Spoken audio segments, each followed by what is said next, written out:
देखो पुण्यात्माओं, आज गाने सुनते हो आप, या फिल्म देखते हो टीवी पे या मोबाइल में, या बकवाद देखते हैं, सुनते हैं किसी चुटकुले वगैरह। घर में एक दुर्घटना घट गया, आप सुनकर दिखाइए उसने, वह फिल्म का गाना सुनकर दिखाइए फिर।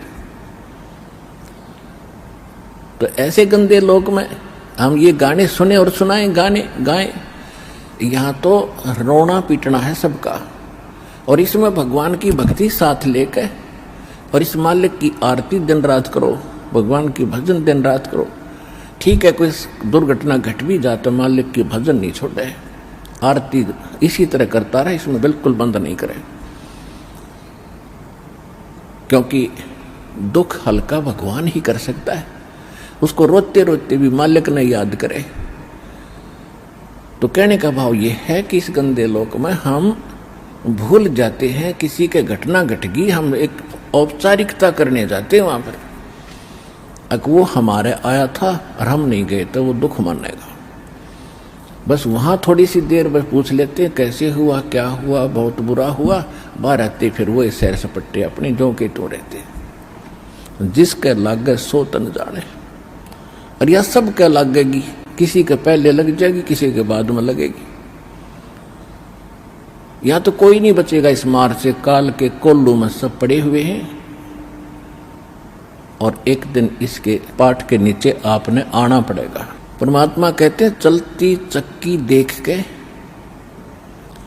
और दिया कबीरा रो, और दो पाटन के बीच में साबत बचा ना कोई।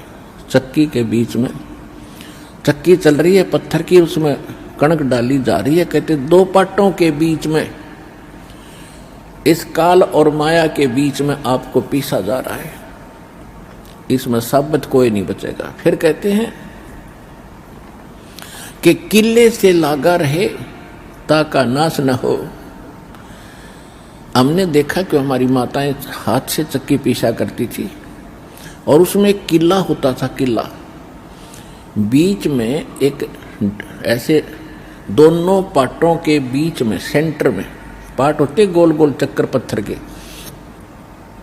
उसमें एक तो डंडा सा लगा होता था उसको घुमाने के लिए, और एक उनके सेंटर में एक सुराख सा होता था, उसमें एक लकड़ की ऐसे गोल सी लंबी लंबी सी एक लगी हुई थी गुटका सा, और उसके चारों तरफ उसके खाली स्थान होता था, उसको किला बोलते थे।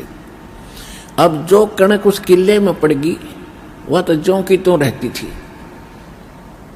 उस पर उन दोनों पाटों का असर नहीं होता था, और जो उन दो पाटों के बीच में आगे वह सारी पीस दी जाती थी।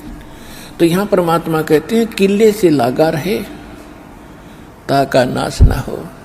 तो हम परमेश्वर कबीर जी के साथ लगेंगे, ये किला है इस काल के चक्की के बीच में, और जो परमात्मा के संपर्क में इसके निकट आ गया फिर काल के इस पत्थर यानी दोनों पाटों से बच गया। तो जो परमेश्वर कबीर जी की शरण में आप आ गए तो आप उस काल के कोल्लू से, उस चक्कर से यानी पिसने से बच जाओगे।